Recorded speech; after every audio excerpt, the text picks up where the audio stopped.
ഇവന്മാരെന്നും അവൻ പറഞ്ഞു പറ്റിക്കും.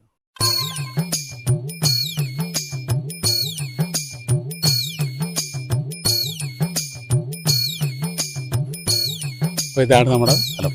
ഇതാണ് സ്ഥലം അല്ലേ? പിന്നെ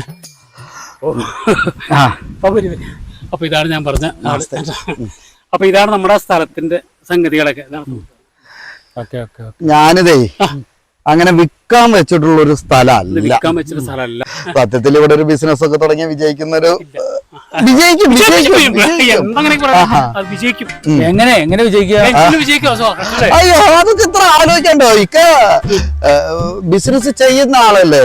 ഇതിലൊരു റെസ്റ്റോറന്റ് ഇട്ടാൽ തന്നെ വിജയിക്കില്ലേ? പിന്നെ ഈ സ്ഥലത്തിന് എത്ര സെന്റ് വേണ്ടി വരും? റെസ്റ്റോറന്റ് തുടങ്ങാൻ ഒരു 10 സെന്റ് പോരെ? നമ്മുടെ 10 സെന്റിന് എത്ര ഏക്കറാണ് ഇത്? 10 ഏക്കർ നിലവിലുണ്ട്. 10 ഏക്കർ നിലവിലുണ്ട്. നമ്മുടെ 10 സെന്റ് നമ്മളൊരു ഒരു കുഴിമന്തിക്കട. മന്തിക്കട, ഫാമിലി എല്ലാവരും വൈകുന്നേരത്ത് വന്ന് വയറ് നിറച്ച് തിന്ന സാധനം കുഴിമന്തി. മന്തി സൂപ്പർ. മന്തിക്കട തുടങ്ങാം. 10 ഏക്കർ എന്തിനാ?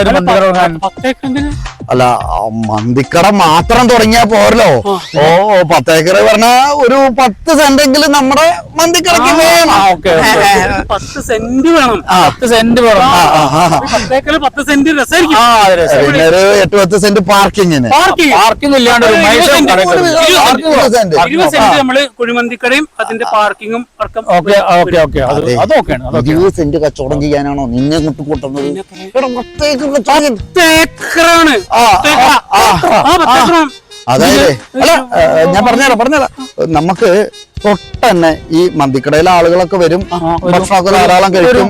എന്തെങ്കിലും ഒക്കെ പ്രോബ്ലം ഉണ്ടാവാം, ഗ്യാസ് ട്രബിളോ അങ്ങനെ എന്തെങ്കിലും. അപ്പൊ നമ്മളൊരു മെഡിക്കൽ സ്റ്റോർ, അത് ഒരു മെഡിക്കൽ സ്റ്റോർ വന്നു, ഗ്യാസ് ട്രബിൾ ആൾക്കാർക്ക് മരുന്ന് കൊടുക്കുന്നു. എടോ, ഈ മരുന്ന് കട മാത്രം മതിയോ? നമുക്ക് ഈ രോഗികളൊക്കെ വന്നു കഴിഞ്ഞാല് ഒരു ക്ലിനിക്കൊക്കെ തുടങ്ങിയ നല്ല മെച്ചല്ലേ? നമുക്ക് ഈ മരുന്ന് കട മാത്രം പോരല്ലോ, മെഡിക്കൽ സ്റ്റോർ മാത്രം പോരല്ലോ.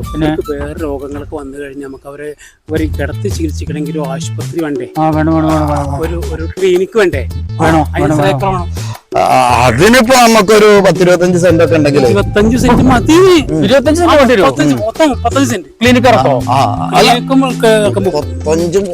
10 ഏക്കറിലുള്ള 10 ഏക്കറിൽ 35 സെന്റ്.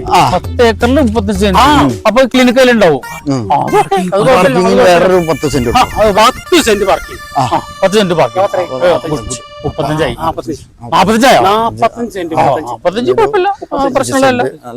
പിന്നെ ഒരു അല്ലറ ഇല്ലറ അതിന് ചുറ്റുപാടൊക്കെ ആയിട്ട് ഒരു 50 സെന്റ് അങ്ങനെ വന്നത്. മൊത്തം 50 സെന്റ് സ്ഥലം. 10 സെന്റ് പോരാ, 10 ഏക്കർ. രോഗികളൊക്കെ ആസ്പത്രിയിൽ വന്നു കഴിഞ്ഞാല് അവർക്ക് താമസ സൗകര്യം വേണം. ഇവര് റോട്ടിലിറക്കി വിടാൻ പറ്റുമോ? ഒരു അസുഖം വന്നു കഴിഞ്ഞാൽ റോട്ടിലിറക്കി താമസം വേണ്ടേ? നമ്മള് മനുഷ്യ പറ്റില്ലാത്ത ഇതിനൊക്കെ നമുക്ക് വരുമാനം കിട്ടുക. അത് പറയും സെന്റ് ഒരു 10-25 സെന്റ് 75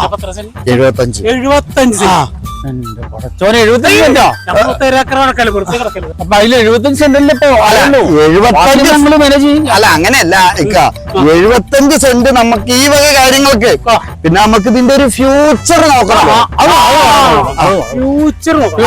ഫ്യൂച്ചർ അപ്പൊ എന്തൊക്കെയായി? ഫാർമസി ആയി, ക്ലിനിക് ആയി, പിന്നെ ഹോട്ടലായി, റെസ്റ്റോറന്റ് ആയി, മന്തിയായി, താമസമായി. എല്ലാം നമുക്ക് നല്ല വരുമാനം, ഇഷ്ടം പോലെ പൈസ.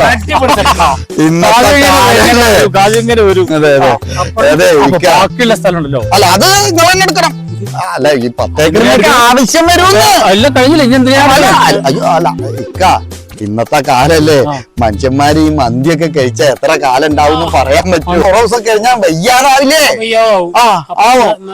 അപ്പോ ഇതിനൊക്കെ കൂടിയിട്ട് ഒരു 19 ആള് ആസ്പത്രിയിൽ ഉണ്ടാവും വിചാരിക്കുക. എന്നൊരു 10 ആള് മരിച്ചാല് ഇതിനെയൊക്കെ അടക്കം ചെയ്യണ്ടേ? ശ്മശാനല്ല, ശ്മശാനം. അതായത് നമ്മള് ഇങ്ങനെ നമ്മുടെ ഹോട്ടലിൽ ഭക്ഷണം കഴിച്ചിട്ട് അവർക്ക് അസുഖം വന്നിട്ട് അവസാനം മെഡിക്കൽ സ്റ്റോറിൽ വന്ന് ഗ്യാസിന് ഗുളിക മേടിച്ച് അവസാനം ഹോസ്പിറ്റലിൽ വന്ന് മരുന്നും വാങ്ങി അവിടെ താമസിച്ച് പണ്ടാടങ്ങി പോകുമ്പോ ഒക്കെ ചത്തുപോകും. അവസാനം ശ്മശാനിക്കാൻ അവർക്ക് നമുക്ക് സ്ഥലം വേണ്ടേ? ശ്മശാനിക്കണ്ടേ? അപ്പൊ നമുക്ക് ഒരു പൊതു ശ്മശാനം കൂടെ ആയി കഴിഞ്ഞാൽ അടിപൊളിയാവും. പക്ഷേ അങ്ങനെ വെച്ചാല് എനിക്ക് 2 സെന്റ് മാത്രം മതി. 2 സെന്റ്? ആ 2 സെന്റ് എന്തിനാ? നിങ്ങളെ 2 കൊന്നു കുഴിച്ചു വിടാൻ വേണ്ടിട്ട്. പോയടാ മതി നായ്ക്കളെ. 2 സെന്റ് മതിയെന്ന്. അങ്ങനെയാണെങ്കിലേ ഒരു 1.5 സെന്റ് എനിക്ക് തരുമോ?